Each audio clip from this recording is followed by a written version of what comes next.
one. Kaya sabi ko, Lisa, I will be unforgiving, I will be very frank. Hindi ko gagawin to kung hindi ka traidor. Your pamilya mo, traidor talaga.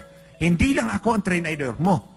Imagine, you cut my head and put it on a silver platter kasi tumayaw si Smartmatics in front of you para kang si Herodes. Si Maharlika, ganun din. Nagsuporta yan sa kanila mula pa noong 2016. Tapos pinagpalit ng iba. The same goes with Attorney Vic Rodriguez. Si SMNI is the biggest example. Binigyan sila ng platform nung kampanya, di po ba? Binigyan sila ng platform, alam natin yun.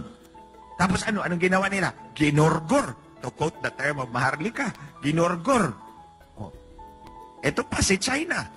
You see why ganyan si Xi Jinping? Yung Chinese sa atin? Panahon ni President Duterte, walang water cannon. Di ba? Hindi tayo kinakanyon. She is one.